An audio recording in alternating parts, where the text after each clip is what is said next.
हाँ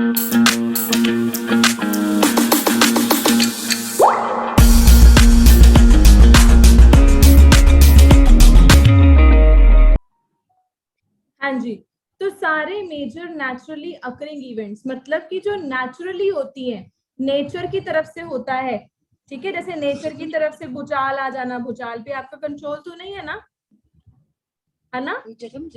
जैसे नेचुरली जो चीजें अपने आप होती हैं, जो एडवर्स इवेंट्स होते हैं, एडवर्स मींस बुरे इवेंट्स जिनसे बहुत तबाही मचती है, उनको हम क्या बोलते हैं, नेचुरल डिजास्टर्स, ठीक है।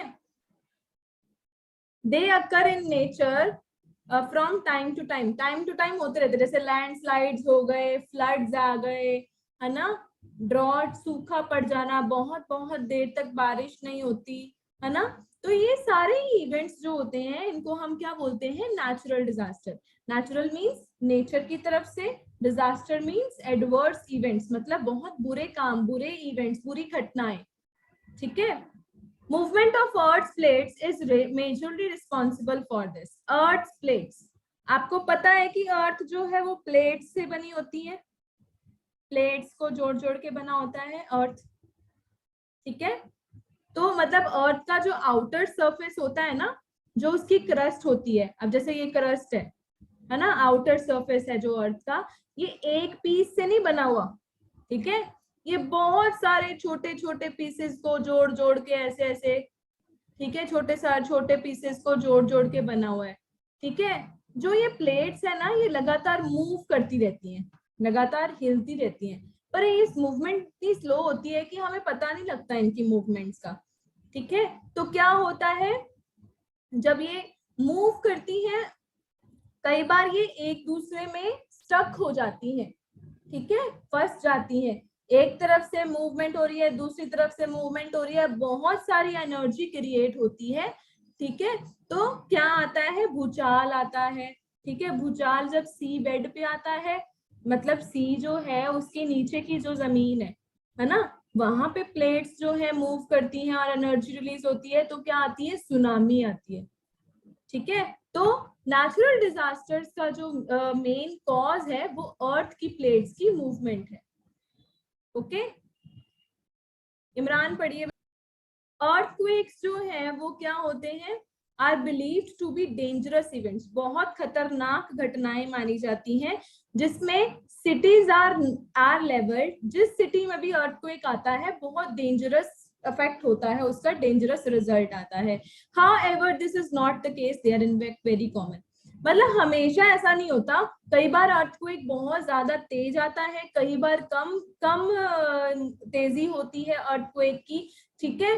तो हमेशा नहीं ऐसा होता, ये होता रहता है, कभी कभी बहुत तबाही हो जाती है और कभी कभी थोड़ा बहुत झटकों से भी काम चल जाता है, ठीक है। हाँ जी, अर्थक्वेक्स जो है वो ज्यादातर टेक्टोनिक प्लेट्स जो है एक दूसरे पे स्टक हो जाती है, मतलब एक दूसरे से फंस जाती है, एक दूसरे पे फंस जाना, ठीक है। And on one another when drifting and then release energy, जब ये एक दूसरे पे स्टक हो जाती है ना, जैसे दो टेक्टोनिक प्लेट्स है, मानो ये और ये एक दूसरे पे फंस गई, ठीक है, एक दूसरे पे फंसी, इधर से मूवमेंट आ रही है, इधर से मूवमेंट आ रही है, तो बहुत एनर्जी रिलीज होती है, ठीक है। यहाँ वाइब्रेशन रिलीज होती है, बहुत एनर्जी रिलीज होती है, जिससे क्या लगते हैं, झटके लगते हैं, ठीक है, हिलने लगती है धरती। छोटे छोटे झटके भी हो सकते हैं और बहुत ज्यादा बड़ी बड़ी, मतलब जैसे होता है ना बहुत बड़े लेवल पे अर्थक्वेक आता है, तो उस लेवल के अर्थक्वेक भी आ सकते हैं।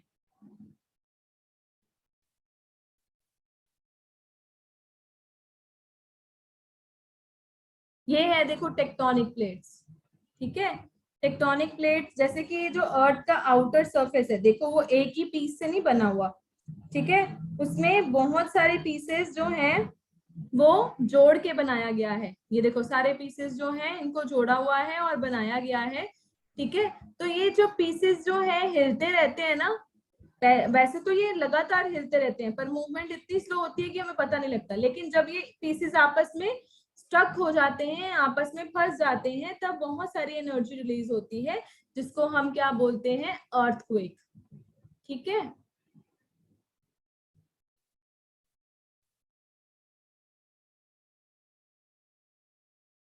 देखो अर्थक्वेक की जो बिल्कुल इनर वाली लेयर होती है उसको हम बोलते हैं इनर कोर, ठीक है। फिर ये येलो वाली जो नजर आ रही है वो है आउटर कोर। फिर ये जो ऑरेंज कलर की नजर आ रही है इसको हम बोलते हैं मेंटल, और जो ये मैरून सी नजर आ रही है आपको ये होती है अर्थ की क्रस्ट, ठीक है।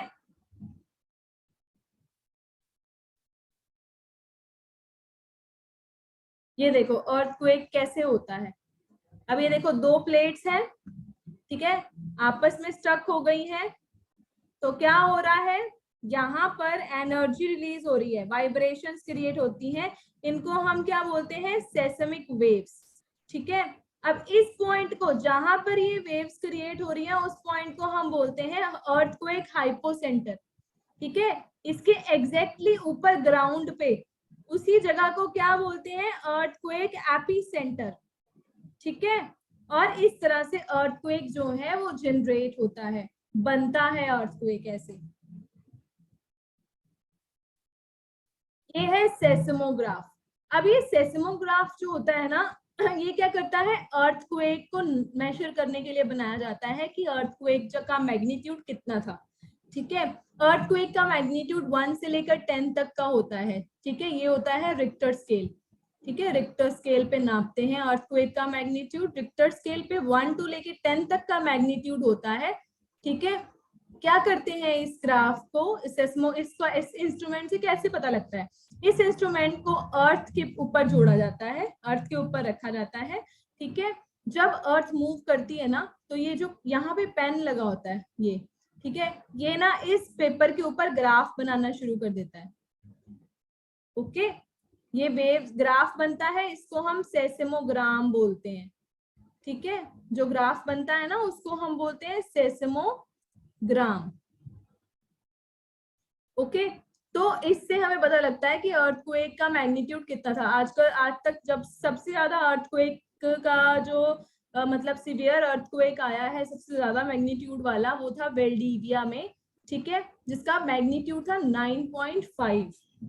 देखो 5 से ऊपर के जो भी अर्थक्वेक होंगे ना उनको सीवियर अर्थक्वेक माना जाता है, ठीक है। 5 से ऊपर के मैग्नीट्यूड के जो भी अर्थक्वेक होते हैं, ओके। फिर आया था जापान में सुनामी आई थी जिसका मैग्नीट्यूड था 9.0, ठीक है। मतलब 10 में से 9.5 का सबसे ज्यादा था और 9.0 का जापान में आया था सुनामी, ओके। पूरा वीडियो देखने के लिए और लेटेस्ट एग्जाम अपडेट्स जानने के लिए डाउनलोड करें कैरियर डिफेंस स्कूल का एंड्रॉयड ऐप।